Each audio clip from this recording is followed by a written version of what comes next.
लोगों ने मन तो पहले ही बना लिया था वे अगर शैलजा आ गई तो तंवर तो गए हो, हमारी देसी भाषा में कह रहे तो तंवर तो सच्ची में ही गए हो। और इलाहाबाद में आपके सामने ही है, बिल्कुल एक स्टेज पे हम सब अपने अपने एरिया में अपने अपनी ड्यूटियां लगा रखी है, सब अपने अपने जगह, कोई गांव में, आज मेरी ड्यूटी शहर में है। दो चुनाव आपने जब बीजेपी की टिकट पे लड़े तो आप दोनों ही चुनाव 55-55 हजार प्लस लेके गए, लेकिन कांग्रेस के अंदर जो है बिल्कुल 20,000 25,000 के बीच ही रह गए। तो आप मानते हैं कि गुटबाजी अगर ना होती तो फिर कांग्रेस का, क्योंकि भरत सिंह बेनीवाल को भी 36,000 वोट आए, तो आपको लगता है कि कुछ तो डिफरेंस रहा होगा उस टाइम में, या कुछ कमियां रही होंगी, या हुड्डा साहब ने मदद नहीं करी? देखिए जी, मैं किसी को आदमी को एक ब्लेम तो लेगा, लेकिन कुछ ना कुछ कमी तो रही है, इसमें तो कोई दोराई नहीं है। अगर कहीं ऐसी कह दे भी कोई कमी नहीं है, कुछ ना कुछ डिफरेंसेस तो थे, किसी न किसी ने धोखा तो किया है। कांग्रेसी होके भी कांग्रेस को वोट नहीं दिए, मैं तो यही कह सकता हूँ, और तो क्या कह सकता हूँ। न्यू दुर्गा ज्वेलर्स सिरसा, खारिया वाले प्रभुजी सोनी व पीली मंदोरी वाले सज्जन सोनी का भारत सरकार द्वारा मान्यता प्राप्त मशहूर hallmark jewellery showroom new Durga jewellers, Parshuram Chowk, Sirsa. अधिक जानकारी के लिए संपर्क करें 9813932001 या 9466697217। रोल। नमस्कार, मैं हूं प्रमोद और आप देखना शुरू कर चुके हैं दी सड़कनामा.com। इस वक्त इलाहाबाद में मौजूद हूं और हम सर्वे कर रहे हैं इलाहाबाद में कि 2024 में किसकी सरकार केंद्र में बनने जा रही है। और इस दौरान हमें कांग्रेस नेता पवन बेनीवाल है, इनसे मुलाकात हो गई। एक कपड़े का शोरूम है जहां पे वोट की अपील करने के लिए आए हैं। काफ़ी जो लोग हैं आसपास के व्यापारी हैं। सर, व्यापारी लोग ही हैं सारे? हाँ जी, बिल्कुल व्यापारी लोग हैं। कपड़ा व्यापारी? हाँ, कपड़ा व्यापारी। पवन जी, बहुत बहुत स्वागत आपका। धन्यवाद जी आपका। तो आज कैसे इलाहाबाद में आप वर्क जो है व्यापारी है उनसे बातचीत कर रहे हो, क्या कुछ लग रहा है आपको इस चुनाव को लेकर? बहुत अच्छा माहौल है जी कांग्रेस के प्रति। ये सब व्यापारी भाई है, सब अलग अलग पार्टियों से थे, लेकिन अब सारे इकट्ठे होके आज सब ने मेरे को, इनफैक्ट मैं आया था तो इकट्ठे थे, मैं चलो इनके पास बैठ गया। तो अभी बस 10 ही मिनट हुए मेरे को आए। सब कह रहे हैं बहुत अच्छा माहौल है और खूब खुल के वोट देंगे।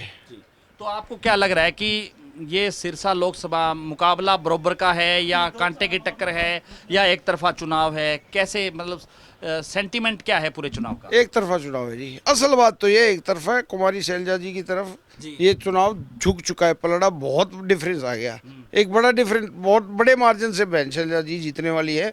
ये कोई इसलिए नहीं कर रहा भी मैं कांग्रेसी हूँ, सच्चाई है। और आप तो सर्वे भी कर रहे हो, आप पत्रकार हो, आपने देखा आज उनका रोड शो भी देखा होगा। जो बसें भेज के एक गांव में बसें भेज के 3-4 हज़ार आदमी इकट्ठे किए हैं, और जिसमें सीएम आया होगा तो 1,500-2 हज़ार तो कर्मचारी होंगे। अंदाजा लगा लो कितना इकट्ठा है, कितना इकट्ठा किया है उन्होंने। तो लोग विरोधी हैं, वो ये कह रहे हैं कि कुमारी शैलजा है वो 26 साल बाद आई, सिरसा की याद उनको क्यों आई, उनका सिरसा में घर नहीं है। तंवर भी का भी बयान आया कि वो उनका पता बता दे, उनका घर नहीं है। तो ये आपको लगता है कि ये दो चीज़ें हैं, वो कोई हो सकता है नुकसान डाल दे या फ़ायदा हो जाएगा? नहीं जी, कुमारी शैलजा जी को और जो उनके फादर साहब हैं चौधरी दलबीर सिंह जी को ये इलाका पुराने टाइम से अपना मान चुके हैं।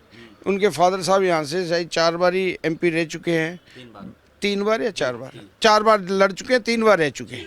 और बहन जी खुद 2 बार लड़ चुकी हैं, इसमें से 2 बार रही है, एक बार जीती है, एक बार हार गई थी शायद। 2 बार रही हैं? 2 बार रही है, एक बार हार गए थे, एक बार हार। तो ये कोई नया नहीं है उनके लिए ये एरिया। और ये जो टिकट दी गई है ये लोगों की डिमांड पे दी गई थी। अगर बहन जी चाहते तो अम्बाला से भी लड़ सकते थे, जहाँ उनका जी करता, अम्बाला, सिरसा, मिल्की, जो वो चूज़ करते। लेकिन हाई कमांड ने सर्वे करवा के लोगों की डिमांड पे उनको यहाँ भेजा गया है। लोगों ने मन तो पहले ही बना लिया था वे अगर शैलजा आ गई तो तंवर तो गए हो, हमारी देसी भाषा में कह रहे तो तंवर तो सच्ची में ही गए हो, और बड़े मार्जिन गए हो। तो अभी इलाहाबाद में जो तीनों ही, मतलब आप वैसे तो एक ही परिवार के हैं, लेकिन राजनीतिक जो है ये कहेंगे दुर्विरोधी, भरत सिंह बेनीवाल से आपका रहा, आपने आमने सामने चुनाव लड़े। अब संतोष बेनीवाल है क्योंकि वो भी टिकट मांग रही थी, लेकिन एक मंच पे कल मैंने स्टोरी भी करी कि एक ही सोफे पे तीनों नेता हैं वो बैठे थे। क्या लग रहा है, ये संकेत है कि कांग्रेस एकजुट है?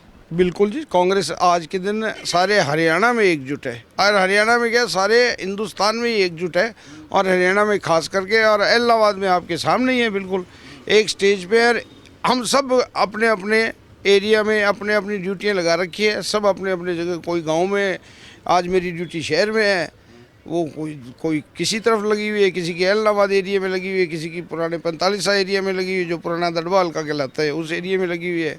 कल को हो सकता है उनकी यहाँ ड्यूटी लग जाए, मेरी वहाँ लग जाए। ये तो जो जहाँ पे गुटबाजी नहीं है आप नहीं, बिल्कुल नहीं है मोहन जी। आपने जब चुनाव लड़ा तो कुमारी शैलजा हैं वो घर घर गांव गांव में गई, मतलब इस साइड जो है चुनाव प्रचार बंद हो रहा था, उसके बावजूद भी आपके साथ जो है मतलब डोर टू डोर उन्होंने वोट मांगे। कमियां आपको क्या लग रहा है कि कहाँ रही? हालांकि 2 चुनाव आपने जब बीजेपी की टिकट पे लड़े तो आप दोनों ही चुनाव 55 हज़ार प्लस लेके गए, लेकिन कांग्रेस के अंदर जो है बिल्कुल 20,000 25,000 के बीच ही रह गए। तो आप मानते हैं कि गुटबाजी अगर ना होती तो फिर कांग्रेस का, क्योंकि भरत सिंह बेनीवाल को भी 36,000 वोट आए, तो आपको लगता है कि कुछ तो डिफरेंस रहा होगा उस टाइम में, या कुछ कमियां रही होंगी, या हुड्डा साहब ने मदद नहीं करी? देखिए जी, मैं किसी को आदमी को एक ब्लेम तो लेगा, लेकिन कुछ ना कुछ कमी तो रही है, इसमें तो कोई दोराई नहीं है। अगर कहीं ऐसी कह दे भी कोई कमी नहीं है, कुछ ना कुछ डिफरेंसेस तो थे। किसी न किसी ने धोखा तो किया है, कांग्रेसी होके भी कांग्रेस को वोट नहीं दिए, मैं तो यही कह सकता हूँ, और तो क्या कह सकता हूँ। जब पवन बेनीवाल तो वही चेहरा है जिसको 58,000 वोट आते हैं, जिसको 55,000 प्लस वोट आते हैं, कांटे के मुकाबले में रहते हैं, लेकिन जब उपचुनाव होता है तो फिर तीसरे नंबर पे रह जाता है। हो सकता है एक उपचुनाव वो भी वजह था, एक गुटबाजी भी हो सकती है, और एक आंदोलन, किसान आंदोलन का। हालांकि किसान आंदोलन में आपने इस्तीफा दिया बीजेपी छोड़ करके। मैं भी राज का ठाट ले सकता था, और अभय सिंह ने एमएलए से दिया, तो ये भी एक बड़ा कारण हो सकता है।